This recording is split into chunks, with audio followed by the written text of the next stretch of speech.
سلام بنات، كيفكم؟ بخير؟ مزيانين؟ نتمنىكم تكونوا كلكم بخير وعلى خير واحوالكم طيبه. مرحبا بكم معايا في قناه ام محمد سراج. مرحبا بالناس قدام ومرحبا بالناس جداد. تبارك الله عليكم. اليوم نوجدوا ان شاء الله مع بعضياتنا كيكه اللي كتجيب الحامض اولا بالليمون، اللي كتجي هائله البنات، هائله عشاق الحامض راه غيحماقوا عليها. كتجي معلكة من داخل وكتجي هشيشة. فبقاو معايا تشوفوا طريقة التحضير. سهلة، ما كتاخدش مقادير بزاف، اي دار غتجبر فيها المقادير هادو.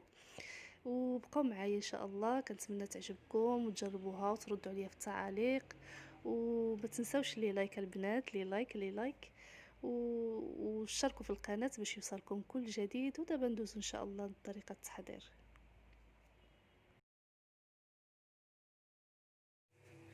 نبداو على بركة الله. كنبداو اول حاجه بالبيضات.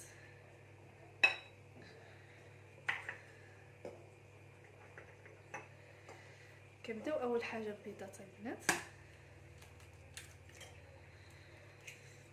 نقربكم باش يبان لكم.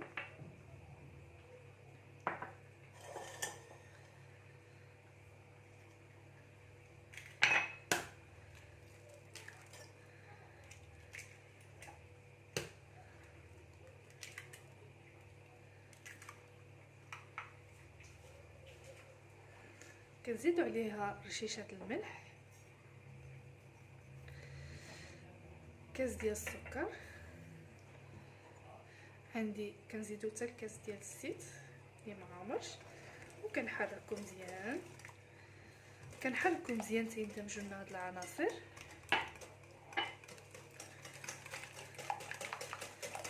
اذا بغيتو تخدموا الخلاط الكهربائي ولا ميكسور ما كاين حتى مشكل، انا كنفضل هيدا يدوي باش حتى اللي ما عندوش الخلاط يقدر يعمل هاد الكيكه.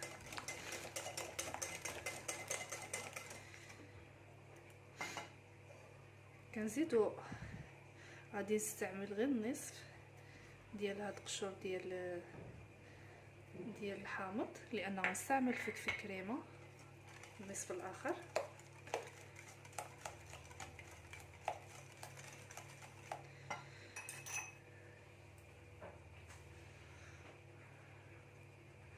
نزيدو الياغورت.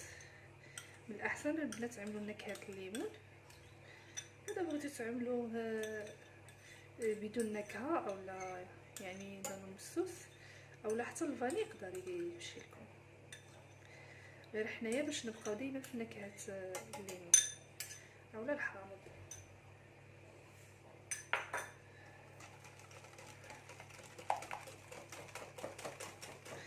صافي البنات، كنبقاو نخلطو مزيان حتى كيندمجوا لنا هاد العناصر ونطلقوا من بعد. صافي البنات، بعد ما اندمجنا هاد العناصر مزيان كنزيدو لا الماء ديال كاس ديال الماء. كنزيدو كاس ديال الماء يكون دافي شي شويه، غير دافي ما يكونش سخون. صافي كنزيدو نحركو عاوتاني مزيان.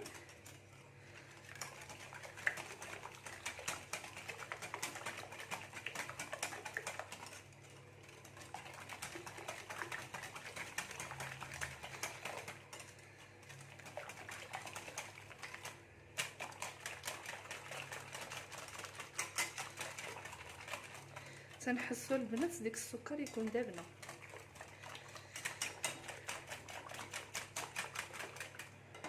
صافي كنبقاو نضيفو الدقيق تدريجيا.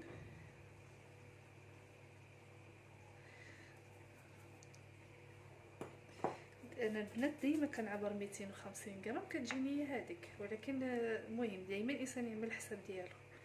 كنزيدو ديك بيكين باودر، انا قلت لكم جوج ديال الشاصيات من فئه 7 غرام.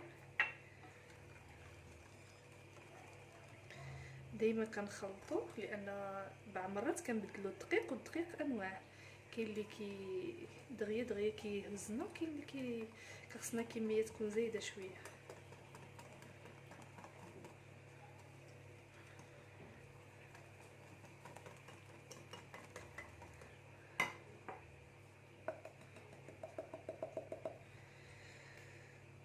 دايما البنات كنضيفو بشويه بشويه.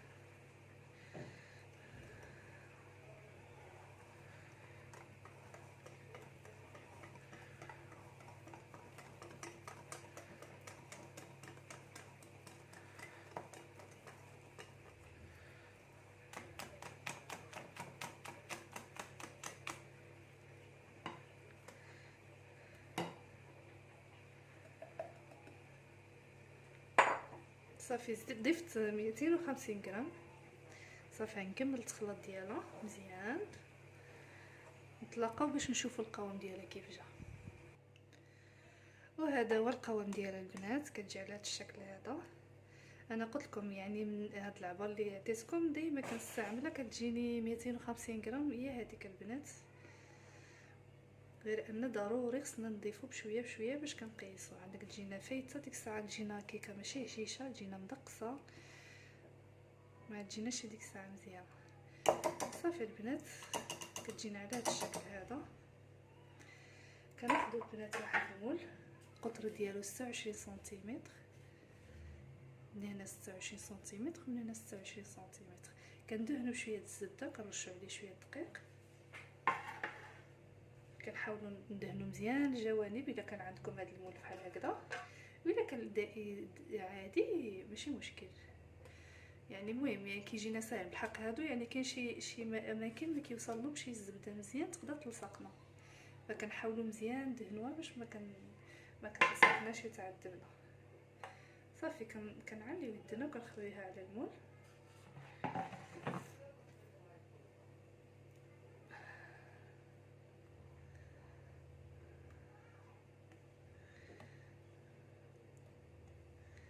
الناس اللي كيعجبهم الليمون اولا الحامض فهاد الكيكه غادي تعجبهم بزاف صراحه، الله كتجي رائعه.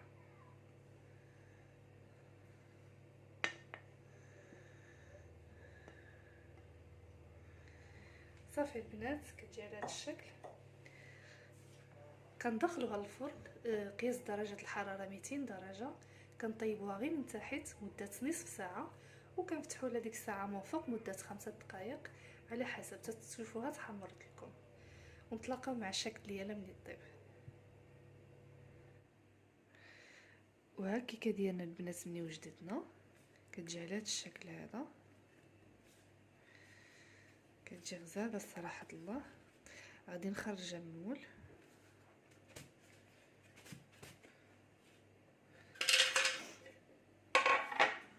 كتجي على هذا الشكل هذا البنات.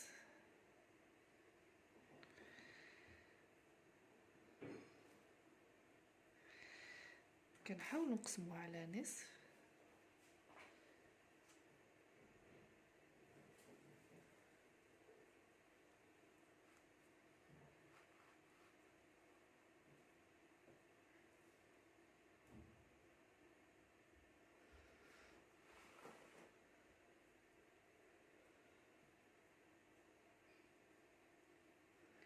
انا خليتها البنات تبردت مزيان باش كتساعدنا ملي كنكونوا كنقطعوها ما كتفرتتناش ولا تعذبنا في التقطيع.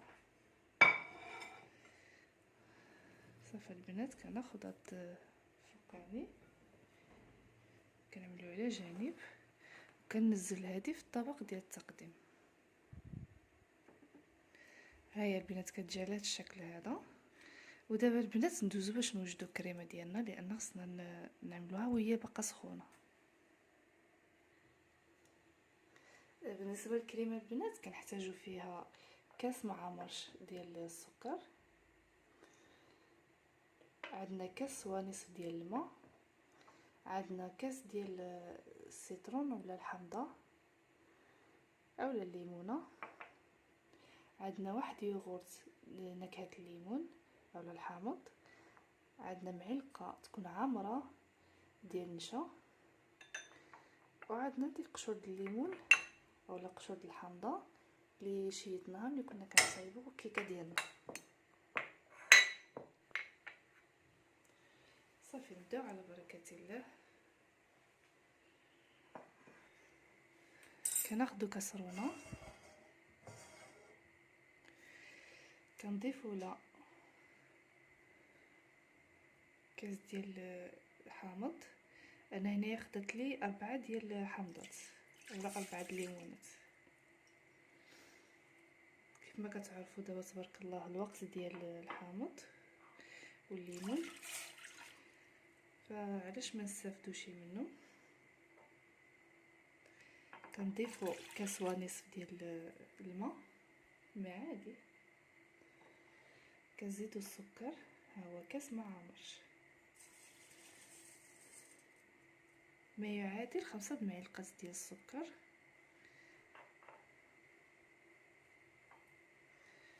كنزيدو النشا، اما معلقه معمره بزاف، اما كتعملوا معلقه ونصف، لان حنا خصنا تكون سائله، ما خصناش تكون قاصحه الكريمه ديالها.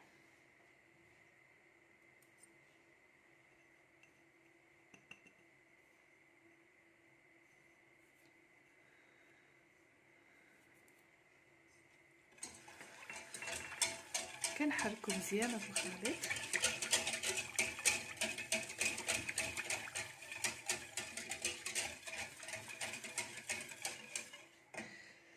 كنضيفو هذاك الليمون مبشور ولا محكوكين،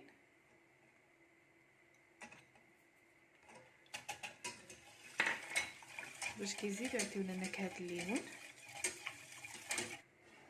صافي البنات كنستمروا في التحريك، كنحاولوا ما امكن العافيه تكون مهيله، حنايا كنحركوا بشويه بشويه، ما نوقفوش التحريك اكثر ملي تكون علين توجدنا.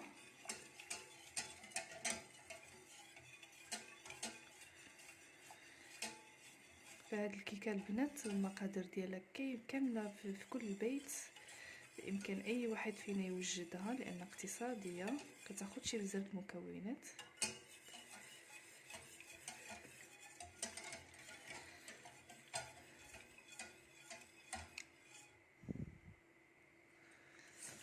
ما ننساوش البنات ملي نكونوا كنحكوا الليمون اولا الحامض، ما خصناش نوصلوا لديك الطبقه البيضاء، لان هذه كتطلقنا المروره شويه. خصني غير ديك الطبقه الفوقانيه، ديك اللون الاصفر ولا الاخضر، باش ما كتطلقناش المروره في الكريمه ديالنا ولا في الكيكه ديالنا.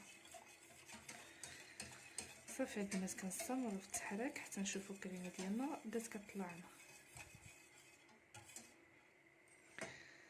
ها هي البنات الكريمه ديالنا،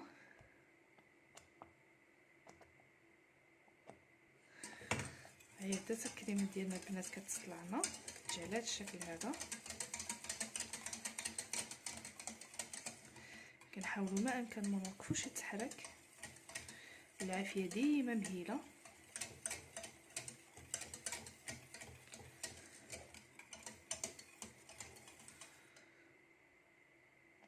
صافي ملي كيبداو يطلعوا لنا الفقاعات البنات، فكتكون الكريمه ديالنا وجدتنا.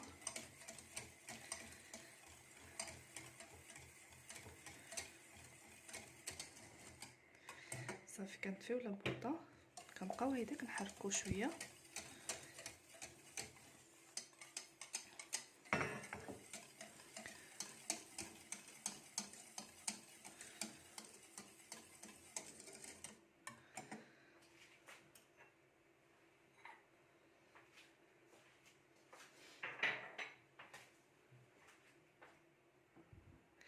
صافي البنات كناخدو هاد الكريمه ديالنا كنزيدو لها هاد الياغورت. انا قلت لكم بنكهه الليمون باش كيزيد يعطينا المذاق ديال الليمون اولا الحامضه، لان حنا في الشمال البنات عندنا كنقولوا الليمون الحامض هو الليمون. نتوما كتقولوا الليمون عندنا حنايا هو اللي تشين اولا البرتقاله. هي كتوضيح البنات، لان المتتبعين تبارك الله عندنا من جميع انحاء المغرب، وعندنا حتى في الجاليه المغربيه، باش كلشي كيفهمنا ان شاء الله. صافي كنحركو مزيان.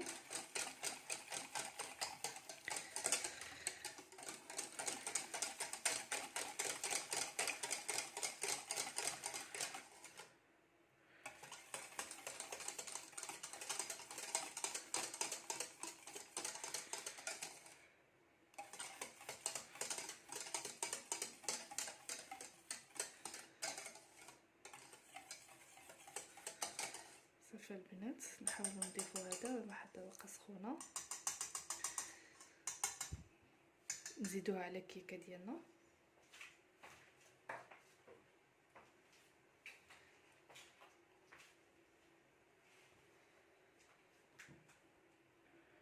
صافي البنات كنحاولوا نضيفوها هيدا سخونه.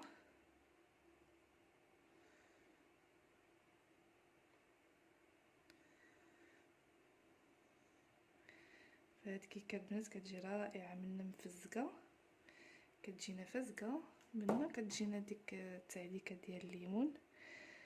بالنسبه للبنات اللي ما كيعجبوش الحامض بزاف فما يزيدش ديك كميه كامله ديال الليمون، لان هذاك الحامض راه كيجي شويه حامضه، فاللي ما كتعجبوش الحموضه بزاف يعمل غير نصف كاس.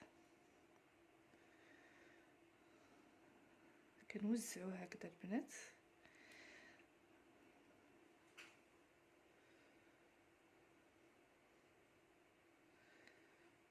باش كتدخلنا مزيان في الكيكه ديالنا.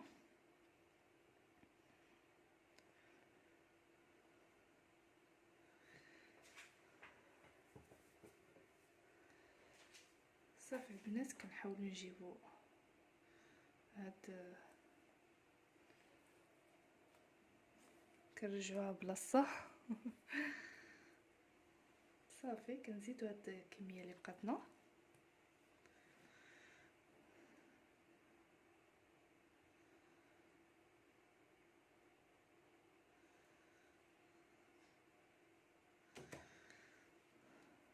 فكنحاولوا نوزعوها عاوتاني.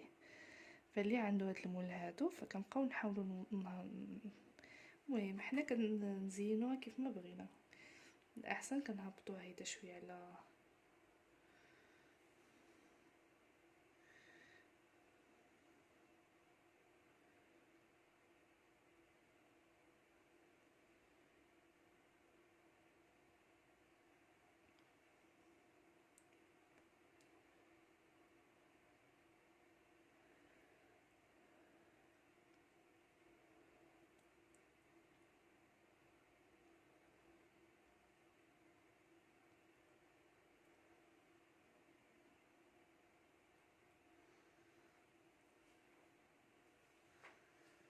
صافي البنات كنضيفوا هادشي اللي بقى لنا.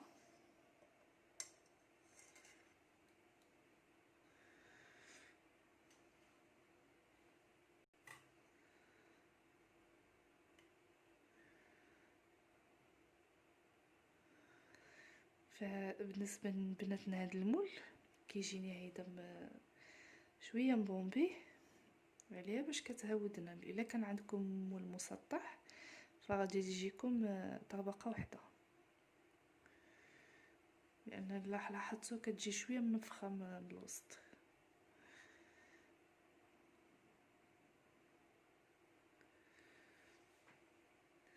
فبالنسبه لتزيين البنات كنقطعوا هاد الحامضه اولا الليمونه، كنحاولوا نقطعوها رقيقه بزاف.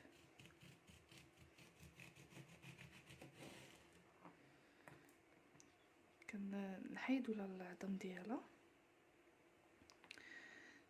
كنجيو هنا كنقطعوها.